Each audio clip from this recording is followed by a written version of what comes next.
শুভ সকাল বন্ধুরা, হর হর মহাদেব।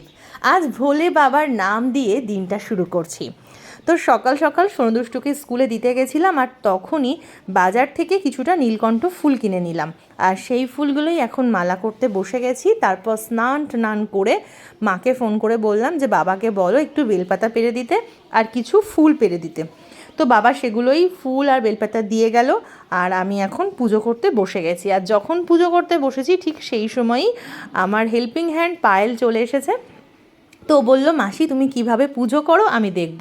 তাই এলাম, খুব ভালো, একটু পুজোও কর আর একটু ভিডিও করে দে, কারণ একা একা ভিডিও করলে যতটা ভালো হয় কেউ একজন হেল্প করলে আরও ভালো হয়। তো ভোলে বাবাই ওকে আজকে আমার জন্য পাঠিয়ে দিয়েছে ঠিক সময় মতো, নইলে ও যা ব্যস্ত ওর সময়ই থাকে না। তো এই দেখো, আসার সময় আমি দুধ দই এগুলো কিনে এনেছিলাম, আর কালকে কিছুটা ফলও নিয়ে নিয়েছিলাম বিকেল বিকেল। তো ভোলে বাবাকে প্রথমে ভালো করে জল দিয়ে সুন্দর করে স্নান করিয়ে নিয়ে এখন এক এক করে ঘি, তারপরে মধু, এগুলোই সুন্দর করে অভিষেক করাচ্ছি।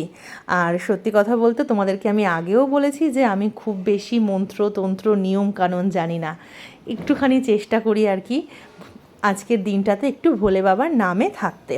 তো তারপরে দিলাম দই, আর এখন দিচ্ছি দুধ। কোনো ভুল ত্রুটি হলে তোমরা অবশ্যই আমাকে জানিও, তোমরা কে কীভাবে পুজো করো সেটাও আমাকে জানিও। ওং নমঃ শিবায়, ওং নমঃ শিবায়, ওং নমঃ শিবায়।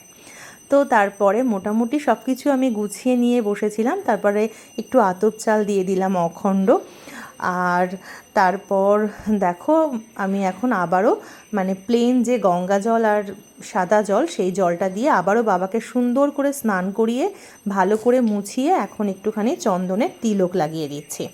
আর এই যে বাবা, আমাদের না বেল গাছ আছে, কিন্তু আমাদের বেল গাছটাতে বেল হয়নি, আর আমাদের ওই বাড়ির গাছটাতে বেল হয়েছে। তো সেজন্য আমি ওখান থেকেই বেলপাতা আমি মেনলি পুজোর দিনগুলোতে আনতে বলি। তারপর নীলকণ্ঠ ফুলের মালা দিয়ে দিলাম, আর এই ফুলটাও বাবা দিয়ে গেল। এই ফুলটা আমার বেশ পছন্দের, সাদা সুন্দর সুন্দর ফুল, আর সেগুলো দিয়ে আমি আমার মতো করে সাজিয়ে নিলাম। আর তোমরা অবশ্যই বলো তোমরা আজ কে কে সোমবার রাখছো, আর কেমন লাগলো আমার পুজো পদ্ধতি সেটাও জানিও। আর যখন পুজো করছিলাম নিচে শাশুড়ি মা আবারও পুজো দিচ্ছিল, তো সেই শঙ্খধ্বনি ঘণ্টার ধ্বনি আসছিল, আর একটা আস্ত গোটা ফল দিলাম। আর বাবা একটা ছোট্ট দেখে কাঁঠাল নিয়ে এসছে, দেখে আমার মনটা আরও ভালো হয়ে গেল। তো ওই জন্য আজকে পুজোর প্রসাদে আমি কাঁঠাল দিচ্ছি।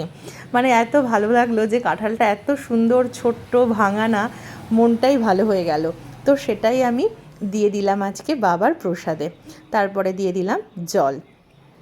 তো চলো এবার একটু আরতি করে নেই ধূপ আর প্রদীপ দেখিয়ে। একটা শুরু হয়েছে পূর্ণিমা মতে, আর একটা হচ্ছে শ্রাবণ মাসের, সেই হিসাবে ধরতে গেলে আজকে দ্বিতীয় সোমবার। আর পূর্ণিমাটা শুরু হয়েছে আরও একটা আগে থেকে, সে যারা ওই মতটাতে করছে তারা পরপর 4টে করবে, আর যারা এই মতটাতে করছে তারাও এই আজকে দ্বিতীয়, পরেরটা তৃতীয়, তারপরটা চতুর্থ, এইভাবে সমাপ্ত হবে।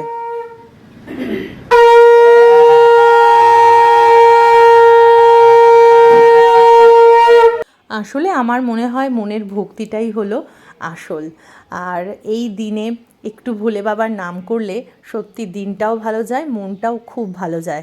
আমি মোটামুটি চেষ্টা করি প্রত্যেক সোমবারগুলোতে ভাত না খেয়ে অন্য নিরামিষ কিছু খেতে, সাবু, তারপরে লুচি পরোটা, এই ধরনের কিছু খাওয়ার চেষ্টা করি। আজও সাবু ভিজিয়েছি দুপুরবেলায়, সেটাই খাবো। আর অনেকে আগের দিন সংযম করে, এটা আমার আগে করা হতো, এবছর আর হলো না করা। এত ব্যস্ততার মধ্যে বিভিন্ন কাজের মধ্যে দিয়ে দিন কাটে, আমি বললাম যে সব কিছুর মধ্যে দিয়েই যেটুকু পারি সেটুকুই করি। তো চলো আজকের মতো এটুকুই, তোমরা সবাই ভালো থেকো ভোলে বাবার কৃপায়। তো নিচে পুজো দেওয়ার পরে আমি ওপরে চলে আসলাম, এই যে আমার ওপরেও আছে বড় কাছারির ভোলে বাবা, এখানেও আমি বাবাকে একটু জল ফুল বেলপাতা দিলাম।